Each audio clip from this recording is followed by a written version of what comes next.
Russian forces bombed the outskirts of Kiev on Wednesday, a day after Russia said it was scaling back attacks there, a move the West dismissed as a ploy by Russian invaders to regroup.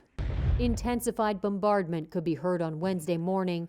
In an address to the European Committee of the Regions, Kiev Mayor Vitali Klitschko said battles were taking place near the Ukrainian capital. We received yesterday information. Right now the Russian forces move away from Kiev. It's not true. Whole night we listen to sirens. This means a reckless attack, and we listen a huge explosion east of Kiev and north of Kiev. It's means battles there.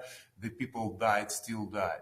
Reuters journalists near the Kiev suburb of Irpin heard frequent shelling and explosions on the ground and in the air.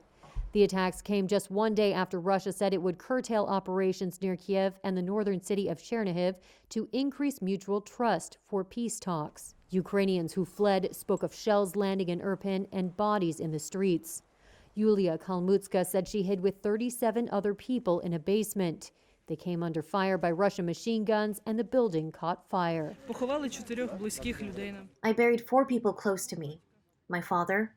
I buried 2 young guys who were my neighbors. They couldn't reach the entrance of the building and got shot by Russian troops. And an elderly woman who was cooking and came under fire. Ukraine and Western leaders had cautioned that Moscow's apparent peace gesture at Tuesday's talks in Istanbul was a cover for reorganizing forces that had failed to take Kiev or any other major city nearly 5 weeks into an invasion. Irpin itself was recaptured by Ukrainian forces this week.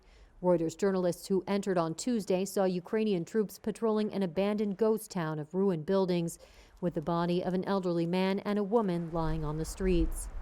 In an overnight address, Ukraine's President Volodymyr Zelensky made clear he took nothing Moscow said at face value. Ukrainians are not naive people.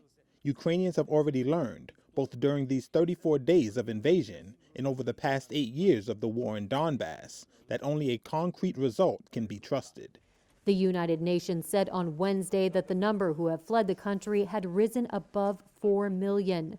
More than half of those refugees are children, and the rest mostly women.